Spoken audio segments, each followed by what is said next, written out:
हवा को देखकर हवा को कोई कहे कि मेरे को हवा को दिखाओ तो ही मैं मानूं कि हवा है, तो ये कोई नियम नहीं है कि हर चीज दिखे तो ही उसको माना जाए। आपको स्पर्श से पता लगती है तो भी माना जाता है, दूसरे प्रमाण भी तो हैं, उनकी भी तो प्रामाणिकता है। ऐसे ही यहां प्रत्यक्ष की दृष्टि से हम कहेंगे कि श्रुति और अनुमान, शब्द प्रमाण और अनुमान से भी बात को माना जाता है, स्वीकार किया जाता है।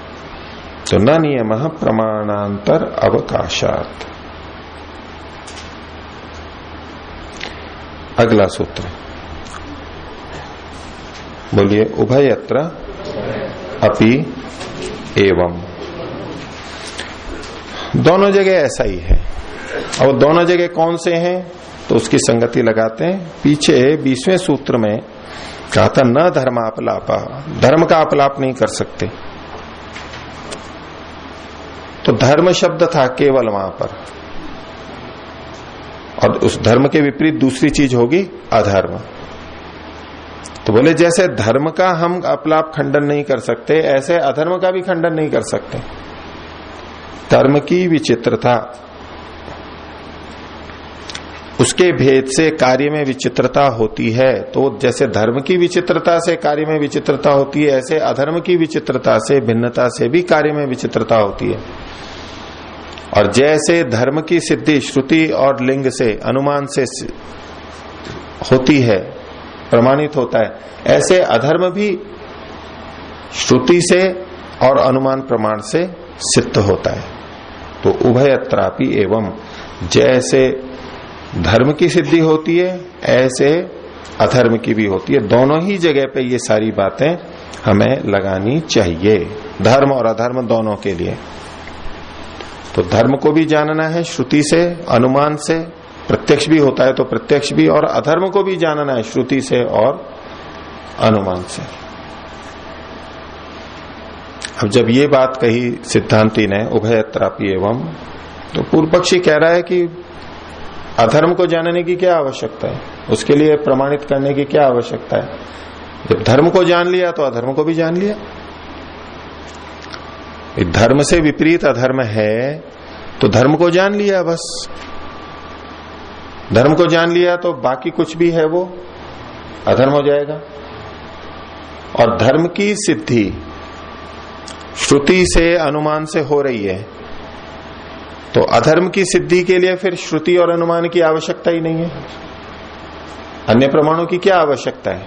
सिद्धांति ने कहा था उभयत्रापि एवं, अधर्म की सिद्धि भी श्रुति से, शब्द प्रमाण से होती है और अनुमान से होती है। तो पूर्व पक्षी आशंका रख रहा है कि धर्म की सिद्धि श्रुति से, शब्द प्रमाण से, अनुमान से हो जाती है, बस ठीक है, अब अधर्म की सिद्धि करने की क्या आवश्यकता है।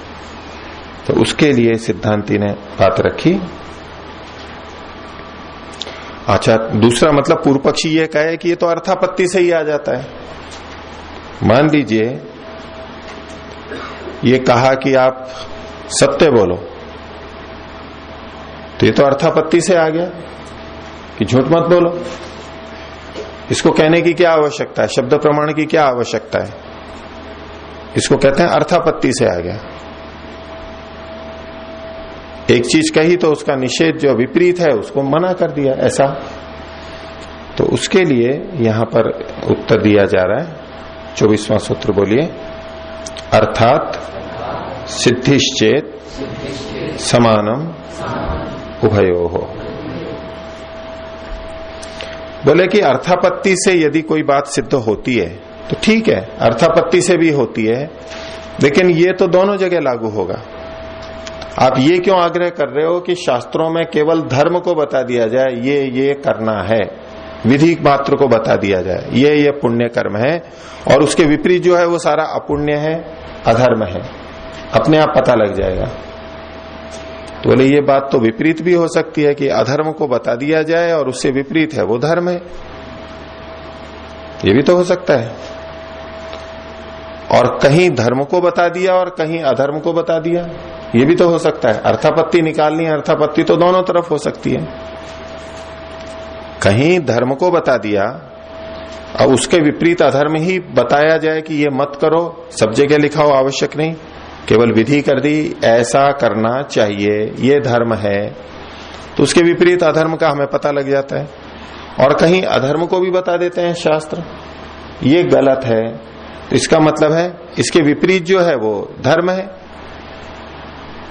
पूर्व पक्षी का ये आग्रह था कि बस केवल धर्म को बता दिया जाए, अधर्म को बताने की जरूरत नहीं है, निषेध को बताने की जरूरत नहीं है, एक से ही हो जाएगा। लेकिन सिद्धांती कह रहा है कि ये बात तो दोनों तरफ लागू होती है और दोनों तरह से कथन हो सकते हैं। धर्म को बताया तो अर्थापत्ति से अधर्म आ जाएगा और अधर्म को बताया तो अर्थापत्ति से धर्म भी आ जाएगा। दोनों ही शैलियों से समाज शास्त्रों में वर्णन होता है, इसलिए दोनों के लिए शब्द प्रमाण और अनुमान प्रमाण दोनों जगह लगेंगे, दोनों तरह की शैलियां देखी जाती हैं। तो उसके लिए इन्होंने कुछ उदाहरण दिए, जैसे कि यजुर्वेद का कहा मां हिंसी पुरुषम जगत, इसको पुरुष को और जगत को, संसार का हिंसा मत करो, नाश मत करो। अब ये निषेधात्मक है ना, ऐसा मत करो, यानी उनकी हिंसा करना पाप है ये बताया जा रहा है, अधर्म है ये बताया जा रहा है। भविष्य से अर्थापत्ति क्या आ जाएगी, इनकी रक्षा करो, चेतन प्राणियों की और जगत की, जड़ जगत की, दोनों की रक्षा करो, दोनों की रक्षा करनी है। मां हिंसी पुरुषम जगत। आगे कहा न स्तेयम आदमी, अथर्ववेद का है, जो स्तेय है यानी चोरी की चीज है उसको मैं नहीं खाता हूं, उसको मैं नहीं खाऊं। चोरी से कमाई हुई चीज को, धन को, उससे प्राप्त अन्न को मैं नहीं खाऊं, ये उसकी प्रतिज्ञा है, मुझे नहीं खाना चाहिए। ये निषेध के रूप में है, न स्तेयम आदमी, निषेध किया गया। तो इससे क्या निकल के आ जाएगा अर्थापत्ति से, अर्थात जो अस्तेय का हो, जो ईमानदारी से हो, अथवा किसी ने मेरे को दिया हो, मैं भिक्षुक हूं तो उसने मेरे को दिया है, मेरी मेहनत की दृष्टि से, उचित कर्तव्यों की दृष्टि से करते हुए जो मिला है, वो अब चोरी नहीं कहलाएगा, वो मुझे खाना है। तो निषेध किया तो विपरीत अर्थापत्ति से विधि भी आ जाती है, धर्म भी आ जाता है। इसमें चोरी के बारे में कौन सी चोरी है, कौन सी चोरी नहीं है, स्तेय कहते हैं चोरी को, अस्तेय कहते हैं अचौर्य को। अहिंसा, सत्य, अस्तेय, यह स्तेय शब्द आया। किसे चोरी मानेंगे, किसे चोरी नहीं मानेंगे, क्या परिभाषा करें, बताएंगे? चोरी किसे कहते हैं? स्वामी की वस्तु को, इनको दीजिए, किसी स्वामी की वस्तु को बिना आज्ञा के ले लेना, किसी के का कोई स्वामित्व है उसको बिना आज्ञा के ले लेना, ये चोरी कहलाता है, ये स्तेय है। और पूछ के ले लेना वो अस्तेय है, जिसका मालिक है उससे पूछ के लिया तो वो स्तेय है, अस्तेय है, और नहीं तो चोरी है। ठीक है, और ठीक है ये परिभाषा। एक जना रिश्वत दे रहा है और दूसरा रिश्वत ले रहा है, बोलिए आपकी परिभाषा, आपकी परिभाषा यहां पर घटती है ना। जो रिश्वत दे रहा है उसका, वो उसका स्वामी है उस धन का, और लेने वाला उसकी स्वीकृति पूर्वक ले रहा है, वो दे रहा है प्रसन्नता से, देने वाला, और ये ले रहा है, तो ये फिर रिश्वत लेना चोरी नहीं कहलाएगा, आप जो परिभाषा दे रहे हो उसके अनुसार। देखा जाएगा नहीं, धर्म अधर्म तो फिर यानी तो धर्म अधर्म से दे। अस्तेय अस्तेय की परिभाषा भी ऐसी होनी चाहिए ना कि उसमें हर चोरी आ जाए। और इसके विपरीत, ये तो मैंने एक उदाहरण दिया जहां चोरी है लेकिन उस परिभाषा के कारण ये चोरी नहीं कहला सकती, आपने जो परिभाषा दी। अब इसके विपरीत ऐसा उदाहरण दूं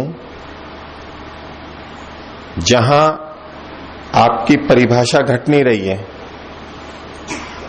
और वो बिना स्वामी की स्वीकृति के ले रहा है और फिर भी वो चोरी नहीं है। ठीक है, एक ने अपना धन बहुत इकट्ठा कर लिया जैसे तैसे भी,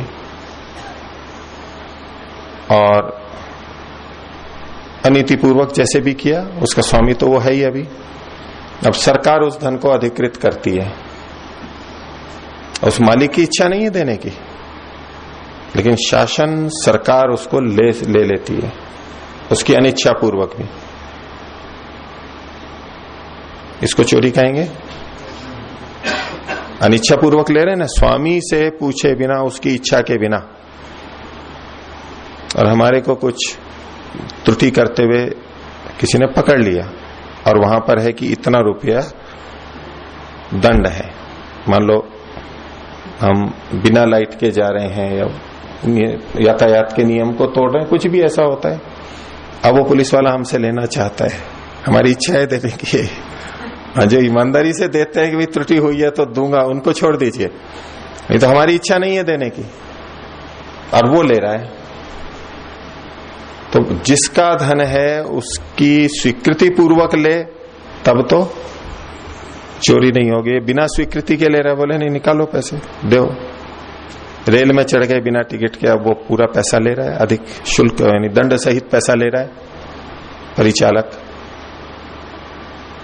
तो उसको चोरी में मानना पड़ेगा। फिर उसकी इच्छा के बिना ले रहा है ना, वो तो देना नहीं चाह रहा है, वो नहीं दे रहा है तो पुलिस वाला भी साथ में रहता है, नहीं तो जेल चलो, और उसको डंडे मारते दो, नहीं तो उसको मजबूरी में देना पड़ रहा है।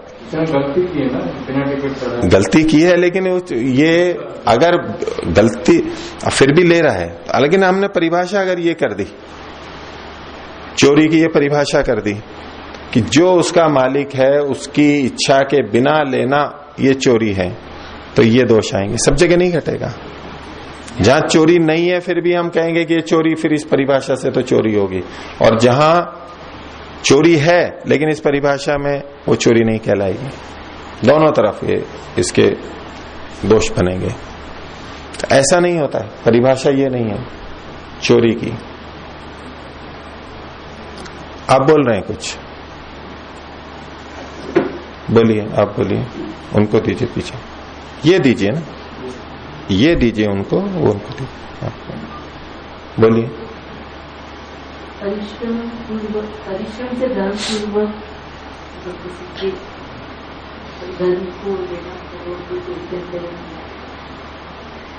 परिश्रम पूर्वक जो हमने कमाया है वो चोरी नहीं है ना, बिना परिश्रम के कमाया है वो चोरी है। ठीक है, तो 4 आश्रमों में से केवल गृहस्थी होंगे जो चोरी नहीं करेंगे। ब्रह्मचारी जो ले रहा है उसकी मेहनत का तो है नहीं, वो तो दूसरे की मेहनत का खा रहा है। और वानप्रस्थी सन्यासी भी, भिक्षुक लोग मेरे जैसे, वो दूसरों से लेते हैं, दूसरों की कमाई को खाते हैं। हम सब तो हो गए चोर। तो ये परिभाषा नहीं कर सकते ना। आप परिभाषा क्या करेंगे, क्या परिभाषा है चोरी की और नहीं चोरी की? न स्तयम आदमी, मैं चोरी का नहीं खाता हूं, ये एक व्रत है उसका, चोरी का नहीं खाना है मेरे को। जो जिसमें आत्मविश्वास होता है वो ऐसा कहेगा, जिसको अपना आत्मा का गौरव है ना, मैं अपनी कमाई का ही खाऊंगा, दूसरे का नहीं खाऊंगा। बहुत स्वाभिमान की बात है। हर किसी में इतना दम नहीं होता कि ये व्रत ले ले कि मैं मेरी ही कमाई का खाऊंगा, तो ये प्रयास करेगा कैसे दूसरे की कमाई का मेरे को मिल जाए,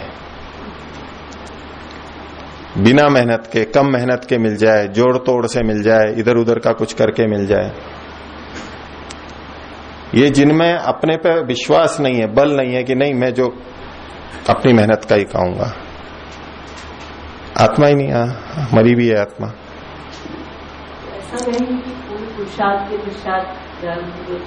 पूर्ण पुरुषार्थ के पश्चात धर्म पूर्वक जो कमाया जाए वो की वही बात है। अब कमाया कहाँ गया है? हम जो वानप्रस्थी सन्यासी होते हैं, अगर वो यूं कहे कि भाई मैं आपके यहाँ कार्यक्रम में आ रहा हूं और इतने रुपए लूंगा, तो वो तो निंदा का कारण बन जाता है कि भाई ये देखो अपने पैसे के लिए जा रहे हैं, पैसे निर्धारित कर रहे हैं। विद्यार्थी भी ऐसा करेगा कि वो मेहनत तो दिख रही है, पढ़ रहा हूं, बोले मैं इतना पढ़ूंगा, मेरे को इतने रुपए दो। ऐसा कह सकता है कि वो अपनी उन्नति के लिए कर रहा है वो?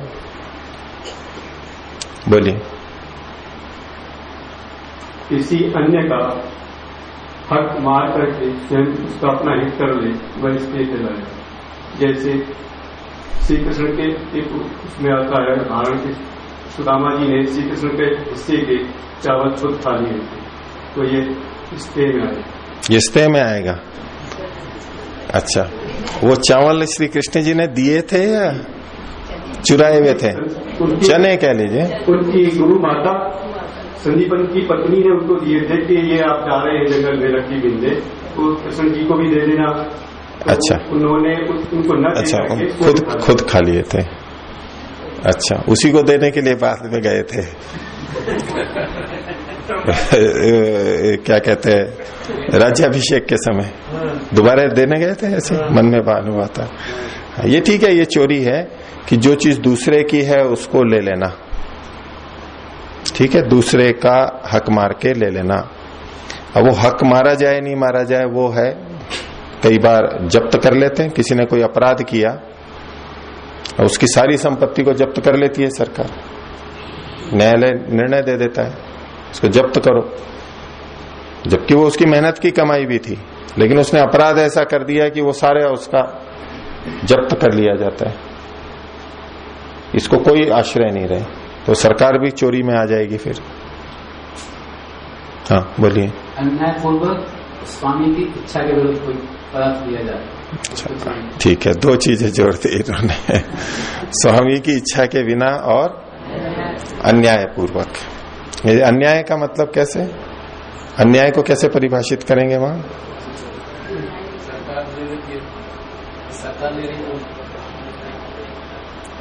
ठीक है, कुछ आप उस वहां पहुंचे। इसमें योग दर्शनकार ने तो एक लक्षण दिया सीधा, अशास्त्र विधि पूर्वक परतः द्रव्याणाम स्वीकरणम। जो शास्त्र में विधि बताई गई है उसके विपरीत धन को लेना ये चोरी है। अब मान लीजिए गृहस्थ के अतिरिक्त जो 3 आश्रम वाले हैं उनको भिक्षा का अधिकार है, वो ले सकते हैं दूसरों से, लेकिन वो अपने आश्रम के कर्तव्यों का पालन नहीं कर रहे हैं जो उनको करना चाहिए। वेशधारी हैं और अब किसी के भी भिक्षुक की तरह से चले गए, देने वाले ने भी प्रसन्नता से दिया, बड़ी खुशी से कि मेरे यहां कोई साधु सन्यासी आया। अब ये चोरी के अंतर्गत आएगा। देने वाला खुशी से दे रहा है, दक्षिणा भी दे रहा है और आमंत्रित कर रहा है आप फिर आइए, लेकिन ये जो खाने वाला है उसके लिए चोरी होगा ये, क्योंकि अशास्त्र विधि पूर्वक है। वो अपने आश्रम के कर्तव्य का पालन नहीं कर रहा है, केवल वैसे ही खा पी रहा है, वस्त्र धारण कर रखे हैं, ये कोई आश्रम के धर्म का पालन थोड़ा ना होता है। जो कर्तव्य कर्म है अपने आश्रम के, उसका अगर वो पालन कर रहा है, तपस्या कर रहा है, अध्ययन कर रहा है, साधना कर रहा है, परोपकार कर रहा है, उपदेश कर रहा है, जो जो जिसके हैं उसको पूरा करते हुए जब वो दूसरे से लेता है तो वो चोरी नहीं कहलाएगा। ऐसे ही सारी सरकार भी जिनसे लेती है उचित ढंग से जो ले लेती है उनकी इच्छा के बिना भी, और शास्त्र विधि पूर्वक होता है इसलिए वो चोरी नहीं कहलाता है। तो इसमें जो जो शास्त्र में कहा है उन विधियों का हमें ध्यान रखना होता है कि ये अनुचित है। ब्याज लेना भी होता है, एक सीमा से अधिक लेते हैं तो वो भी अशास्त्र विधि पूर्वक हो जाता है। अधिक ब्याज लेना है वो सब अशास्त्र विधि पूर्वक हो जाता है, वो सब चीजें चोरी के अंतर्गत आ जाती है। अशास्त्र विधि पूर्वक सेवा लेना है, किसी से अधिक सेवा लेना है, कम पैसे दे करके अधिक सेवा लेना है, ये सब चोरी में ही तो आते हैं। एक तरह से या तो हमने सेवा की चोरी की है, अथवा जितना धन उसको दिया जाना चाहिए था उस मेहनत का उतना न देके हमने कम दिया है। वो जो हमने बचा लिया उससे लिया नहीं है, था तो हमारे पास, रहा हमारे पास ही, लेकिन हमने उसको दिया नहीं। जो उसको दिया जाना चाहिए था उतना ना देके कम दिया, तो भले ही हमारे पास है, हम यूं कहें कि मैंने दूसरे का थोड़ा ना लिया है, ये दूसरे का ही तो लेना हो गया, वो उसको जाना था आपके पास से, आपने तो सेवाएं ले ली उससे। तो वहां भी जो हम जितना जितना कम करते हैं वो सारा का सारा अशास्त्र विधि पूर्वक होता है और चोरी में आता है वो। तो न स्तेयम आदमी, जब स्तेय इसका निषेध किया गया तो इससे अर्थापत्ति से धर्म का भी ग्रहण हो गया। अक्षय मा दिव्य, पासों से मत खेलो। तो अब इसके लिए कौन सी ऐसी विधि हम कहें कि ये विधि की गई तो पासों से मत खेलो, वो आ जाएगा। तो अक्षय मा दिव्य, पासों से मत खेलो, मेहनत से काम करो। तो ऐसे ऐसे बहुत सारी चीजें, मां गृह कस्य स्विद्धनम, ये सारी चीजें लोभ ना करें, तो निषेध मुख से भी कहा जाता है। इसलिए अधर्म के विषय में भी यही प्रमाण बनेंगे, शब्द प्रमाण और अनुमान। और इस प्रकार से अधर्म भी भिन्न प्रकार का होता है, और इसलिए न तो धर्म का अपलाप कर सकते न अधर्म का अपलाप कर सकते। कर्म की विचित्रता से सृष्टि की विचित्रता तो होगी। ठीक है, किन्हीं को कुछ कहना है, पूछना है, बोलिए।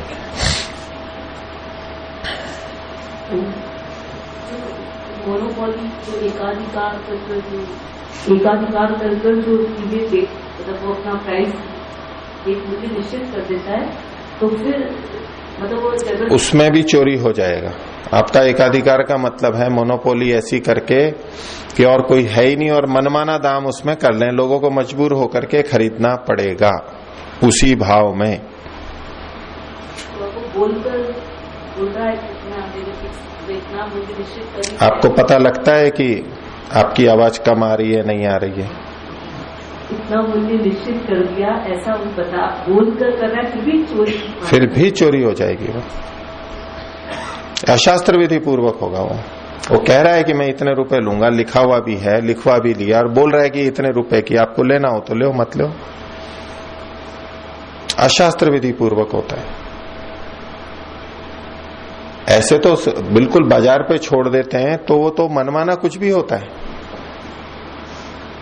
और उसका जो मजबूरी का फायदा उठा के जो अधिक लाभ कमाता है, वो उसकी मेहनत का थोड़ा ना है।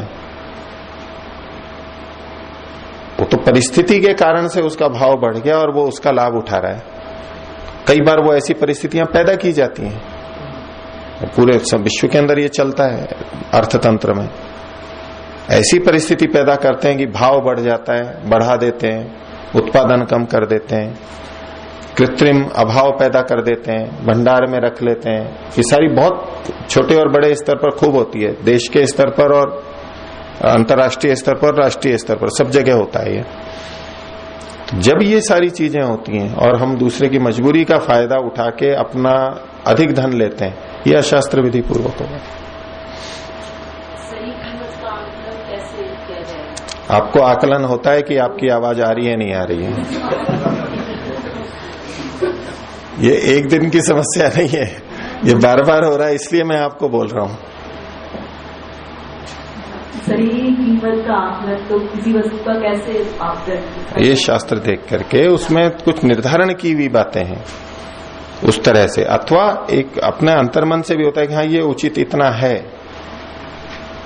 अब उससे दुगना तिगना भी लेते हैं व्यक्ति, पता लगता है ना।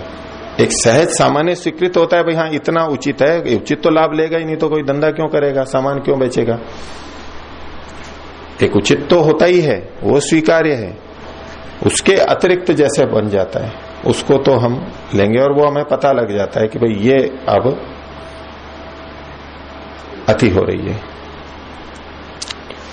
तो ये जो धर्म अधर्म की बात आई, उसके कारण से ये प्रमाणों से भी सिद्ध है, और प्रकृति के कार्यों की विचित्रता इसके आधार पर होती है।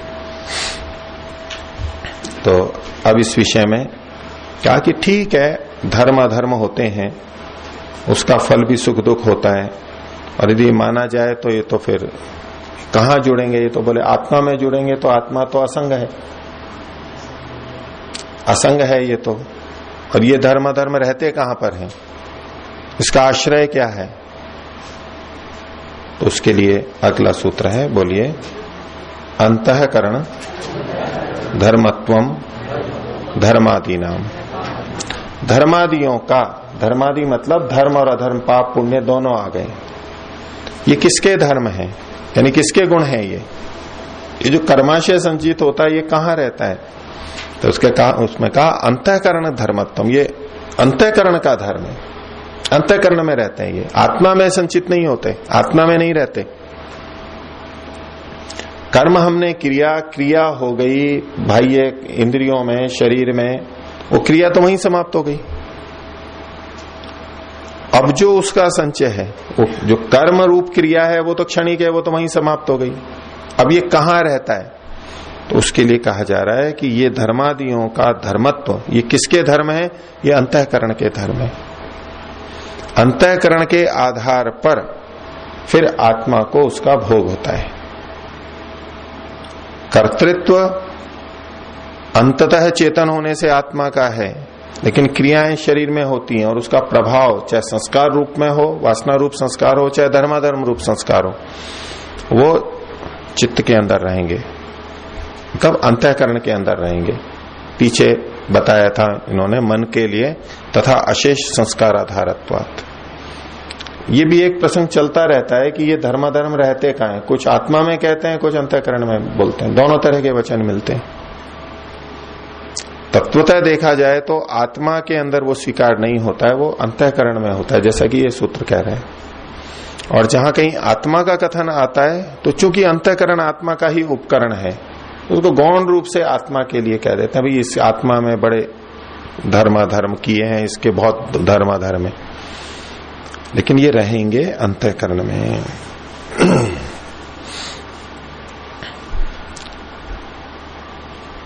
तो जब ये कहा कि अंतःकरण का धर्मत्व है, धर्माधर्म अंतःकरण के हैं, तो ठीक है, अंतःकरण को समाप्त कर देंगे, मुक्ति हो जाएगी।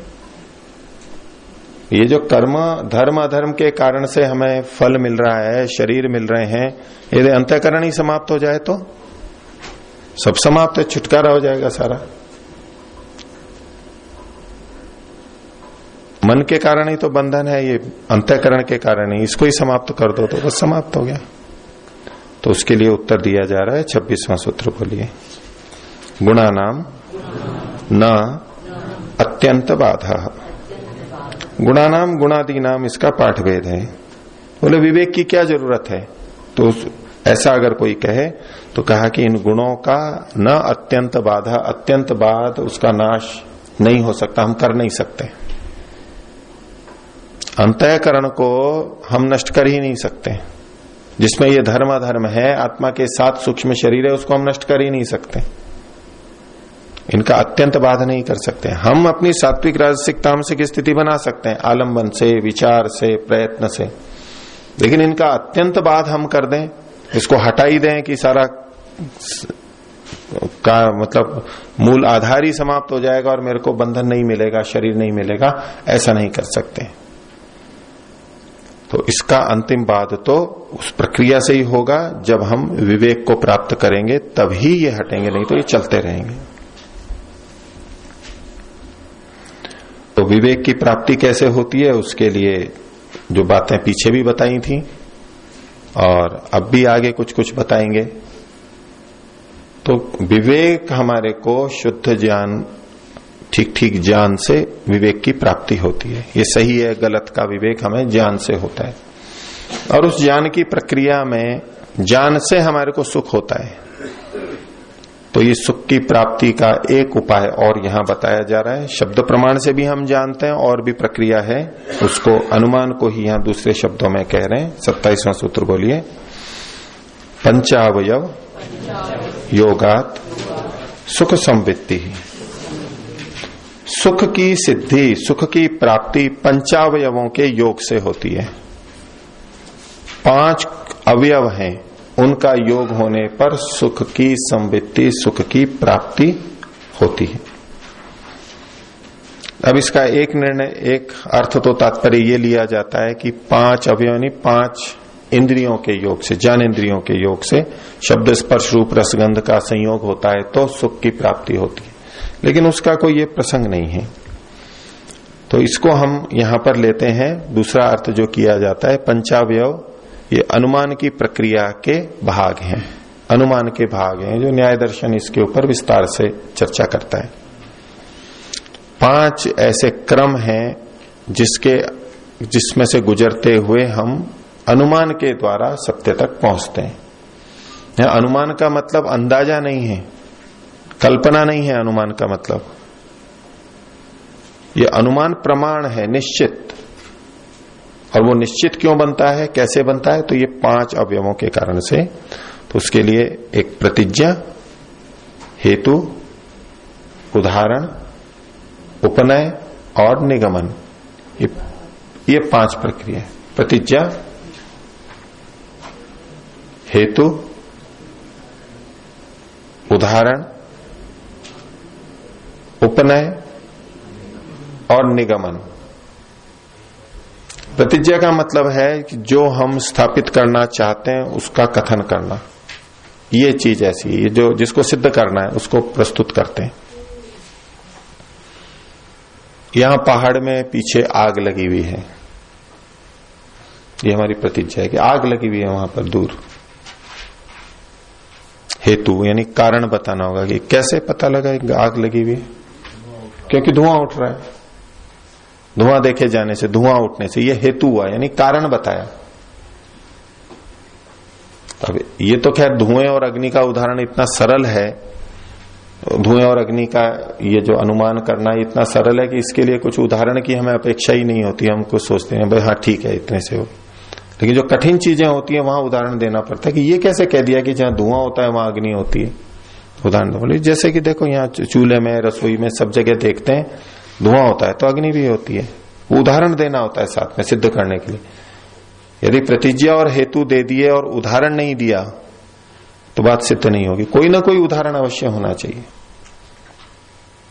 और फिर उसके अलग भेद हो जाते हैं कि ये साधर्म्य से है या वैधर्म्य से है, लेकिन उदाहरण कुछ ना कुछ देना चाहिए। और उदाहरण देने के बाद में अब उपनय करते हैं।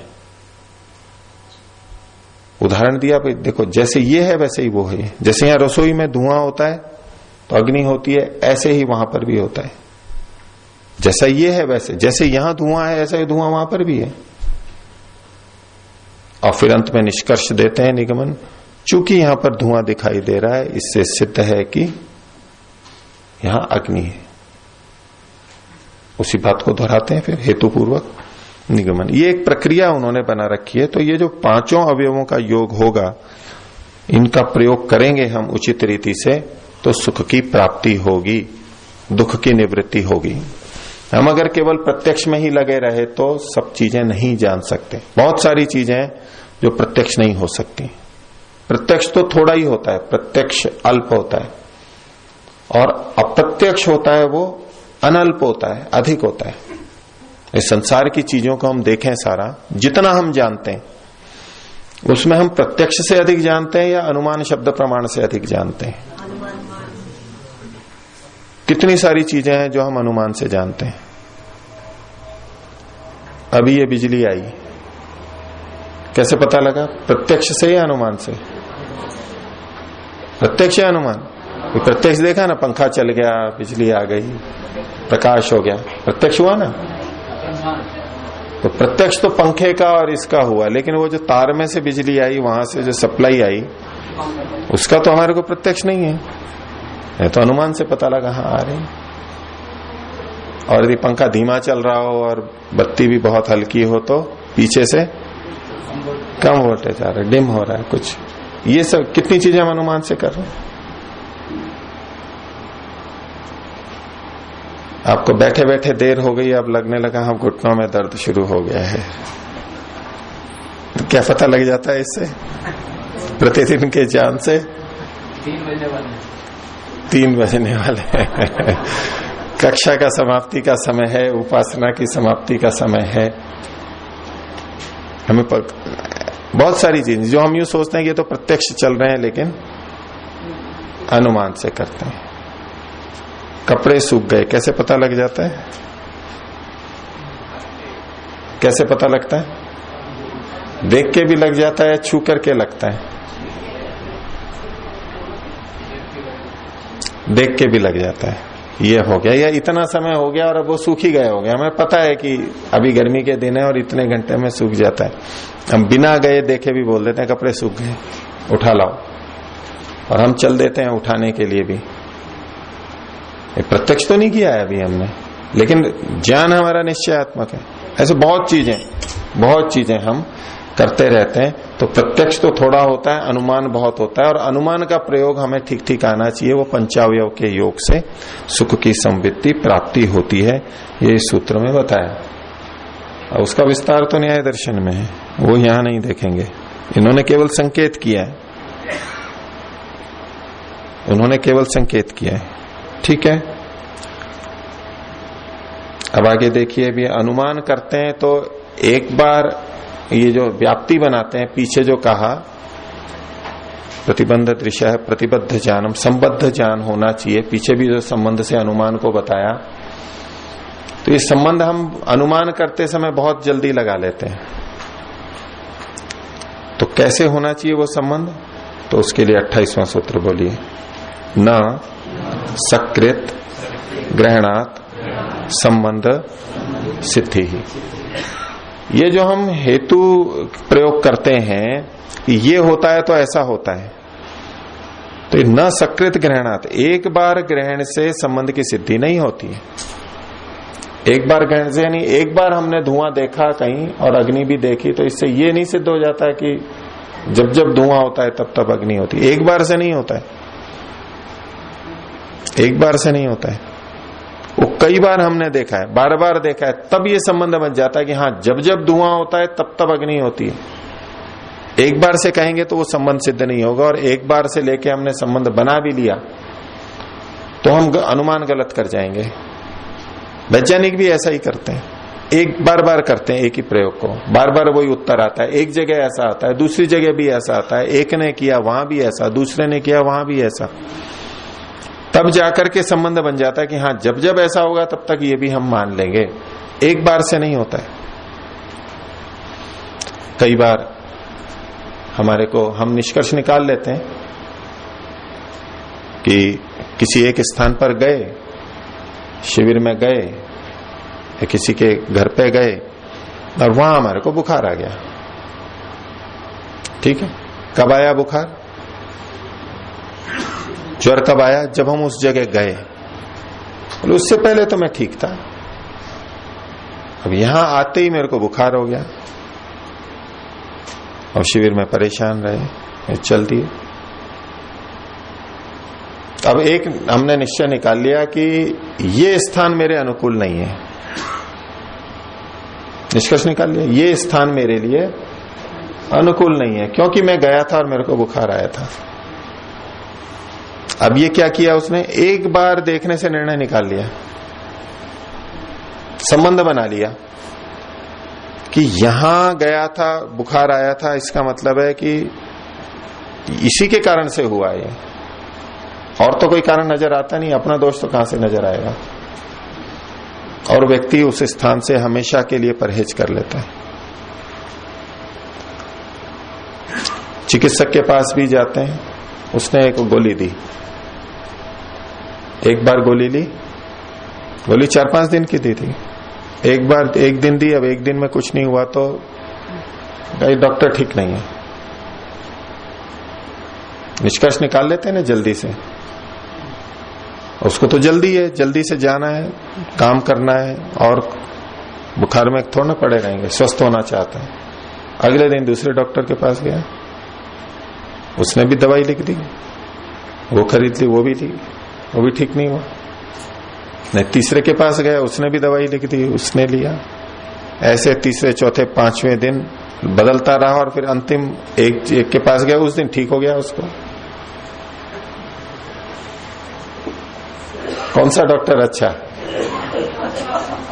5वां या चौथा, जो भी है आखिरी वाला, इसकी दवाई से मेरे को ठीक हुआ, ये डॉक्टर अच्छा है, बाकी सारे खराब हैं। एक बार से निर्णय निकाल लिया। और वैसे, और चिकित्सकों को भी पता है रोगियों की मानसिकता का, तो वैसे ही भटकते रहते हैं, तो उनके लिए तो अवसर है ये। वो ये नहीं कहेंगे कि भाई यही दवाई लो जो आपको लिखी हुई है, और वो दवाई लिखेगा भी नहीं वो उसको, उसी कंपनी की। अंदर की दवाई वही देगा, लेकिन दूसरी कंपनी की लिख देगा। और जैसे दूसरी, उसको भी पता है कि ये 2-3 दिन 4 दिन बाद लेगा तब ठीक हो जाएगा। लेकिन हम निष्कर्ष निकाल लेते हैं, कारण कार्य संबंध जोड़ लेते हैं। इसके लिए एक न्याय भी प्रचलित है, काकतालीय न्याय।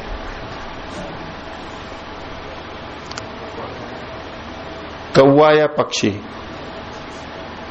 पेड़ पे बैठा और वो डाली टूट गई। वो बैठा और डाली टूट गई, उसने क्या संबंध बना लिया? जब जब ये आएगा ये डाली टूटेगी, जबकि उसका कोई संबंध नहीं था आपस में। ऐसे ही हम कोई चीज खाते हैं, कई बार औषधि या दूसरी चीज, लगता है आज तो ये हो गया, जैसे कि उसी के कारण से हुआ, जबकि और कई कारण थे। हम संबंध बना लेते हैं बहुत जल्दी से। दवाइयां भी लेके आए और कुछ और भी हमने गड़बड़ कर दी, और उस दिन जो गड़बड़ हुई बोले इस दवाई से हुई है, वो दूसरा कारण नजर नहीं आ रहा है। भाई उस दवाई को बार बार लें और बार बार वही दिक्कत आ रही है, तब तो हमें पक्का होगा कि ये इसी से हो रहा है। एक बार हुआ, हमारे जीवन में कई चीजों में परिवर्तन होता है, हमारे को एक ही परिवर्तन नजर आया और हम सोच लेते हैं ये इसी के कारण से हुआ है। ये जो जल्दी निष्कर्ष निकाल लेते हैं, ऐसा अनुमान ठीक नहीं, इससे सुख नहीं प्राप्त होगा, इससे तो दुख हो जाएगा। मैंने कहा न सकृत ग्रहणात् संबंध सिद्धि। एक बार हमने यूं देख लिया, उससे संबंध ग्रहण व्याप्ति की सिद्धि नहीं होती है, वो तो बार बार हमें देखना होगा ये किस कारण से हुआ है। तो ज्ञान की प्राप्ति, विवेक की प्राप्ति अनेक प्रमाणों पर निर्भर करती है, उसमें ये एक धर्म भी इन्होंने अनुमान के बारे में बताया। कुछ और आगे देखेंगे। किन्हीं को कुछ पूछना? पूछिए। आचार्य जी, जो अभी तक हमने अध्याय 4 तक किए थे, उनमें सिद्धांत और मतलब जैसा सूत्र में लिखा है वैसा ही हम पढ़ रहे थे। अभी इस अध्याय में जो सूत्र आता है उसके पीछे काफी कुछ और जानकारी होती है जो कि सूत्र में नहीं दी हुई है, तो उससे ये कुछ कठिन से प्रतीत हो रहे हैं कि कैसे चिंता होगा जी। इसमें इन आगे जो ये अध्याय है और इसमें सूत्र है, इसमें बहुत सी मान्यताओं का खंडन है, विपरीत मान्यताओं का। अब किसी वक्ता ने तो वो सूत्र दे दिया, ऐसा मानोगे और ये इसमें ये दोष है, लेकिन वो मान्यता वाले और क्या क्या मानते हैं पीछे, वो पृष्ठभूमि तो यहां पर नहीं लिखी है। उस समय परिचित थी, बताने वाले ने बता दिया और हमने सुन लिया, लेकिन अभी तो वो उसको हमें पीछे से लाना होता है, नहीं तो वो नहीं हो पाएगा। तो ये सूत्र भी मूल लेखक के द्वारा लिखे गए हैं? ऐसा ही है। हालांकि कुछ लोग ये कहते हैं कि सांख्य दर्शन 3 अध्याय तक था, कुछ लोग वहां तक मानते हैं। ये चौथे को और 5वें 6ठे को कुछ लोग बाद का मानते हैं, ये भी एक परंपरा है। अथवा 4 तक ही, बाद में मूल चीजें तो वही आती रहेंगी, लेकिन इससे संबंधित जो कुछ वितर्क हैं या अन्य लोग उठाते हैं प्रश्न, उनका खंडन निषेध करते रहेंगे। तो इसका तो नाम ही लिखा हुआ है, दूसरों के मत का निषेध करना। परपक्ष निर्जयाख्य, पर के पक्ष के निर्जय का इसमें कथन किया है। उसको जीत लेना, निश्चेष रूप से उस पर जय प्राप्त कर लेना। तो अन्य बहुत सारी मान्यताएं इसके अंतर्गत आएंगी, वो पृष्ठभूमि तो इसी तरह से समझनी होगी, और इसीलिए इसकी बहुत अलग अलग व्याख्याएं भी होती हैं अलग पृष्ठभूमि के आधार पर, वो रहेगा। जैसे अभी ये 27वां सूत्र आपने कराया, इसमें पंच अव्यक्त सिद्धांत दिया जो न्याय दर्शन का है, तो न्याय दर्शन तो काफी बाद में लिखा गया है ना? नहीं, इसको तो न्याय दर्शन तो आज प्रचलित है, जो न्याय दर्शन उसका संदर्भ आज की दृष्टि से ये कथन कर दिया गया, लेकिन इसका सीधे सीधे न्याय दर्शन से संबंध नहीं है। यहाँ न्याय दर्शन का नाम नहीं लिखा है। न्याय दर्शन में जो बातें हैं वो न्याय दर्शनकार ने ही खोजी और उसी समय प्रचलित हुई, उससे पहले थी नहीं, ऐसा नहीं मानेंगे। वो तो पहले से चल रही है। जैसे हम और भी पीछे कई बातों को देखते आए हैं कि आज वो मान्यताएं, मान लीजिए शून्यवाद है, विज्ञानवाद है, और भी चीजें हैं, वैशेषिक का भी नाम आया था, तो ये चीजें तो पहले से चल रही थी, आज इनके नाम से प्रचलित है। उनको देख के हम कहें कि ये उसके बाद की रचना है, ऐसा नहीं कहेंगे। इस तरह के विचार पहले भी हो सकते हैं, और ये तो परंपरा चली आ रही है। न्याय दर्शनकार ने उनको सबको संग्रहित करके एक रूप दे दिया, इतना ही है। जैसे महर्षि पाणिनि ने अष्टादही बनाई, तो एक दृष्टि तो ये हो सकती है कि सारी संस्कृत को उन्होंने ही बना दिया, सारे सूत्र बने, सारा जैसे कि खुद उन्होंने बनाया है, ऐसा कोई सोच सकता है। पाणिनि ने सूत्र दिया, पाणिनि की संस्कृत है, उसका नियम है, पाणिनि के अनुसार, ये सब हम बोलते रहते हैं। लेकिन वो नियम और वो भाषा तो पहले से चल रही थी, उन्होंने देख के उसको सूत्र रूप में रखा। तो जो मूल तत्व है वो तो वेद से इस प्रारंभ से ही चला आ रहा है ऋषि मुनियों का, इसलिए इसको सीधे न्याय दर्शन से ऐसे नहीं जोड़ेंगे। ये तो मैंने केवल संदर्भ बताया कि पंचावयव का प्रयोग, इस शब्द का प्रयोग आजकल न्याय दर्शन में उपलब्ध होता है, वहां इसका विस्तार मिलता है। इतना ही रखते। ठीक है, पूछिए। तो आचार्य जी, ये जो निगमन जो है, 5वां जो बताया प्रतिज्ञा हेतु उदाहरण उपनय और निगमन, ये निगमन को बता दो, ये नहीं समझ में आया, इसका अर्थ क्या हो निगमन का? उसका सार रूप में अंत में कथन कर देना, सार रूप में कथन कर देना। उसमें जो कारण हेतु दिया था उस हेतु का उल्लेख करते हुए प्रतिज्ञा का ही फिर से कथन कर देते हैं। चूंकि यहां धुआं है इसलिए यहां पर अग्नि है। प्रतिज्ञा में जो वाक्य बोला था उसी को सिद्ध करते हुए दोबारा बोल देते हैं और हेतु के कथन पूर्वक, बस ये निगमन है। ठीक, प्रणव।